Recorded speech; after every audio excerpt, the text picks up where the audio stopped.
There's a new phone available on the market, the Nothing Phone 1. We'll be talking performance, design, battery life, all that on this video. A lot of people were asking for this review, so make sure you hit the subscribe button, hit the bell, and let's get into it. Nothing takes the rounded rectangle approach to the phone's design.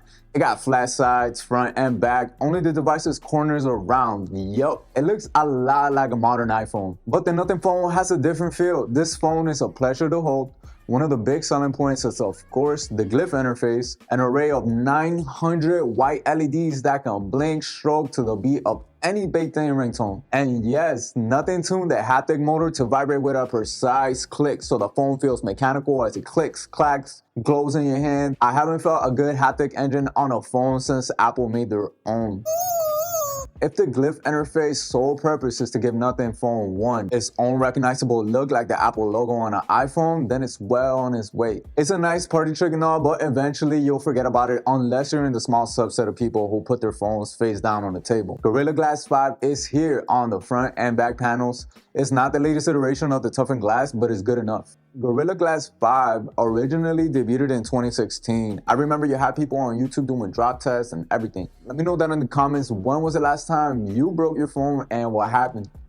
As far as the colors, you can get it in black or white. I went for the white because you get that clean look and the LEDs in the back complement the color a lot. The display is a large 6.5 OLED screen with a 20:9 aspect ratio and the resolution is 1080 by 2400 pixels. It's sharp, colorful, and it has a few calibrations from different flavors.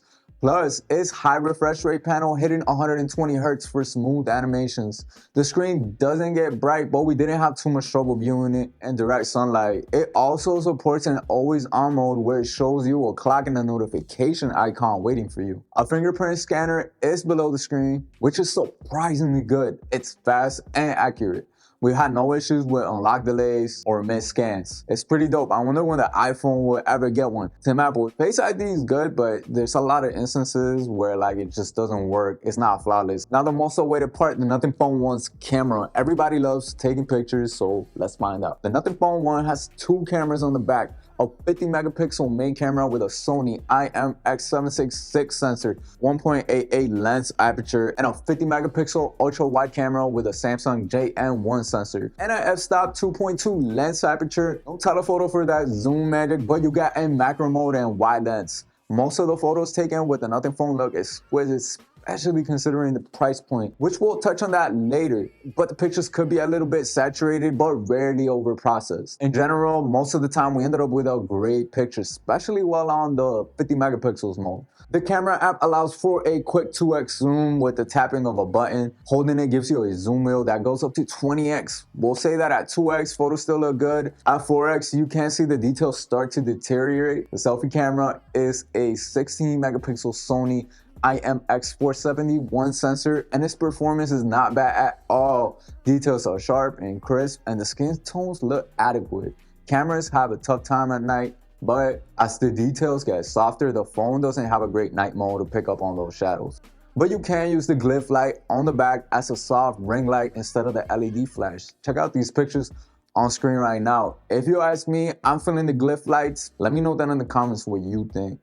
For video, great color and sharpness and dynamics are also present. You can try and put that dual stabilization to its paces, but in general, the video performance on this camera is up to scratch, even when zoomed into 2x. Let's talk about the audio on this phone. Because Nothing's first product was actually a pair of Bluetooth earbuds. Nothing's own quick pair functionality connects select buds like the company's own Nothing Ear 1. The phone also has dual stereo speakers. They channel most of the power from the downfiring speakers. At the same time, the earpiece outputs mids and highs, but understand it is not an even split. Clarity is good throughout the speaker's range with no real distortion, even with the volume set to 100%. Clarity is decent, making more subtle voices enjoyable. And while the bass output isn't particularly prominent, the phone impresses with levels of stereo separation. Alright, this is an Android phone, so how are the specs, how's the software, because they both matter. They both need to be in tune for the phone to work properly. Nothing Phone competes with a space filled with phones sporting latest Qualcomm's 800 series SoCs. The Nothing Phone 1's 778G Plus SoC doesn't have the same raw power, but it's by no means a weak chip. It offers decent base level and is power efficient thanks to its 6nm processor. Its performance falls somewhere between the MediaTek Dimenssions 1300 and Dimensions 8100 SoCs.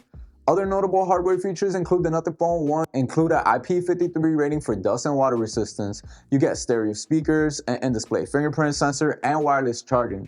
It has a 4500 milliamp battery and supports up to 33 watts wired charging and also 15 watts Qi wireless charging and 5 watt reverse wireless charging. The Nothing Phone 1 supports 12 5G bands, dual band Wi-Fi 6, Bluetooth 5.2, NFC, and the usual array of sensors. You got accelerometer, all that stuff. The Nothing Phone 1 ships with Android 12, and the company promises 3 years of Android updates and 4 years of security updates. So that's always a good look. The software is free from bloatware as you only get Google's suite of apps. The Recorder app has a retro skin, and the design of the camera app is kind of like the iOS one.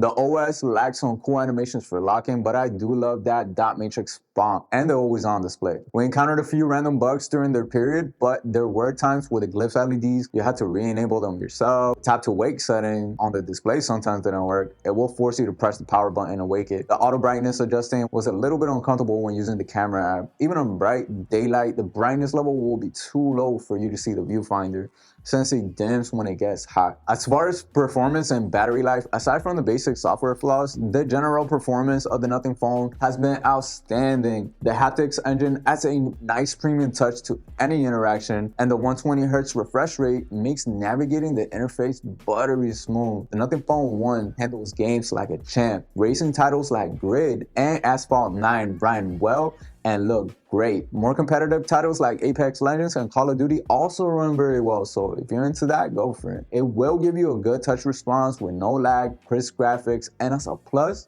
there's a built-in game mode that blocks calls and alerts while playing. I definitely need that. As for battery life with gaming and camera use, the battery life can drop a bit, but you can still almost get a full day's worth of use. The fastest charging the Nothing Phone 1 can do is 33 watts.